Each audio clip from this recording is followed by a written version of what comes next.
Jail आ गए, क्या थी कहानी पूरी जेल आने की? मेरे भाई की लड़की थी। हाँ। वो भाग गई थी किसी के साथ। ठीक है। तो मैंने उसका मतलब शादी करी।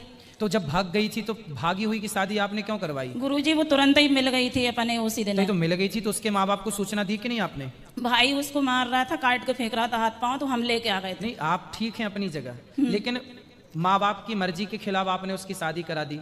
नहीं, हाँ। मेरे भाई के मतलब सहमति से ही भई है शादी। तो फिर जेल क्यों आ गए? पता नहीं गुरुजी, 4 साल हो गई शादी हो, 2020 में शादी करी अपन ने। और 4 साल से बेटी अपने घर भी नहीं आई, भाई के घर भी नहीं आई, उसके पति के पास है और उसने केस लगवा दिया। देखो, भलाई करना अच्छी बात है। हाँ। पर भलाई वहां मत करो जहां आपको लग रहा है कि गलत है। गुरुजी, भाई लड़की भाग के जा रही है किसी के साथ। हाँ। और आपने उसका शादी करा दी तो आपको लग रहा है भलाई है। हाँ। पर ये भलाई थोड़ी है। गुरुजी अब क्या होगा इसमें, मेरा भाई भी एक ही था, वो भी खत्म हो गया, मैं जेल आई उसी दिन। क्यों खत्म हो गया? शर्म के मारे मेरे बहन बहनों की जेल मत करवा बेटा, ऐसा मत करे, राजीनामा कर ले। तो फिर राजीनामा नहीं किया? नहीं कर रही। किसने नहीं किया? भतीजी ने। उस लड़की जिसकी आपने शादी कराई। हाँ। फिर उसने आपका राजीनामा भी नहीं किया? नहीं किया। 3 बच्चे हैं, छोटे छोटे बाहर हैं, कोई भी मिलने भी नहीं आता यहाँ पे। एक ही भाई था, पापा है नहीं है, कोई नहीं है, बस भाई की गरीबी देख के मैंने कन्यादान ले लिया था। तो आपके पति क्या करते हैं? अंदर ही हैं गुरुजी, साथ में जेल में। क्यों? वो क्यों? वो बोल रही है 76 कराया हमने। अच्छा। 4 साल से ना हमारे पास आई ना भाई के पास आई। तो देखो, जो लड़की भाग के जा रही है, अपने माँ बाप को छोड़ के जा रही है, वो किसकी सगी होगी? गुरुजी समाज को ये सीखना चाहिए कि जो लड़की अपने माँ बाप की ना हो सकी वो भला किसकी होगी। इसलिए जो राजी मर्जी से शादी माँ बाप कराते हैं वो अच्छी है।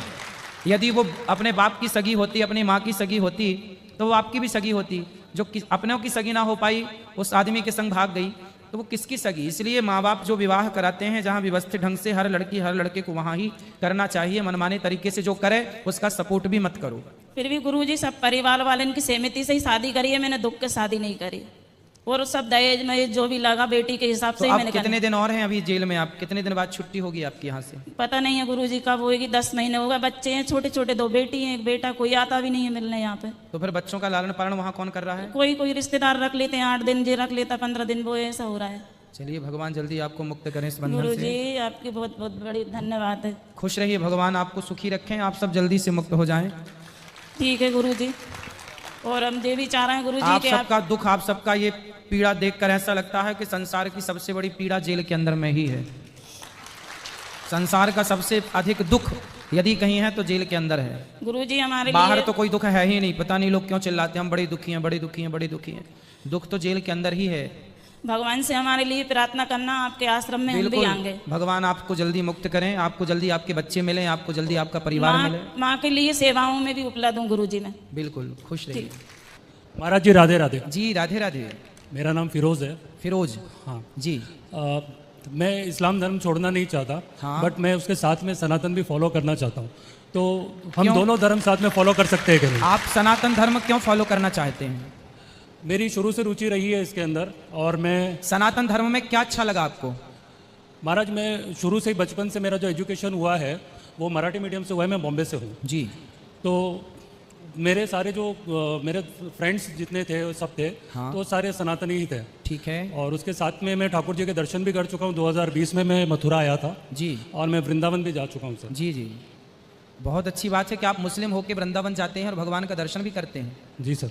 अच्छा ये बताइए, हिंदू धर्म में, सनातन धर्म में क्या अच्छा लगा आपको कि आप वृंदावन भी आए, भगवान का दर्शन भी आपने किया? क्या अच्छा लगा आपको? क्या विशेषता लगी आपको?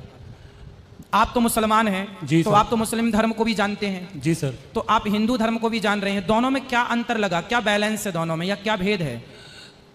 मुझे ये समझ में आया कि सारे धर्म जो भी है एक ही मैसेज देते हैं कि आप अच्छा काम करें, जी, अच्छे लोगों की संगत में रहे जी, और दूसरों को दुख ना पहुंचाए। जी।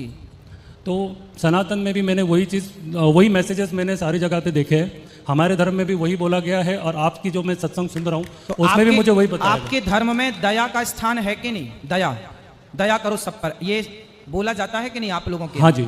तो फिर दया का जब सबको बोला जाता है तो मैं एक सवाल आपसे करूंगा, आपके माध्यम से प्रत्येक मुस्लिम भाई से करूंगा कि जब दया की बात हम करते हैं सनातनी और दया की बात जब मुसलमान भाई करते हैं तो फिर किसी बकरे की हत्या क्यों होती है? किसी का खून क्यों बहता है? महाराज ये है कि इसके अंदर वो एक रिलीजन फॉलो करते आ रहे हैं, एक पैटर्न फॉलो करते आ रहे हैं। जी तो वो उसके अंदर ये था कि हज़रत अबू बकर ने उन्होंने सेक्रीफाइस किया था अपने बच्चे की जगह पे, जब वो उनको पैगाम आया था ऊपर से हाँ कि उनकी कुर्बानी देनी है, सेक्रीफाइस करना है। जी तो वो उन्होंने बिना सोचे समझे अपने अल्लाह के राह पे उनको कुर्बान करने चले गए थे। जी। और वहाँ पे ऐसा करिश्मा हुआ कि वो छुरा चला ही नहीं उसके गले पे और वहाँ पे तुम्बा आ गया था। जी तो फिर उनको ये हुक्म हुआ कि आप इसकी सेक्रीफाइस कर लीजिए। ठीक है। तो सेक्रीफाइस के अंदर ये है कि आपको लाइफ में कभी ऐसी चीज़ें हो सकती है, सिखाया जाता है कि अपनी जो करीबी चीज़ होती है, जो आपके दिल से बहुत करीब होती है, कभी हालात ऐसे हो जाते हैं कि आपको उसको सेक्रीफाइस करना पड़ता है। जी तो उसमें आप उसको सेक्रीफाइस करना पड़ेगा। तो ठीक है, उन्होंने तो किया, जी। लेकिन हम आप सामान्य लोगों की, हमारी और आपकी क्या ज़रूरत है? हम क्यों किसी निर्दोष जीव की हत्या करें? उन्होंने किया, चलो वो अपनी जगह सही है, उनकी मजबूरी थी या उनकी खुशी थी, जी। पर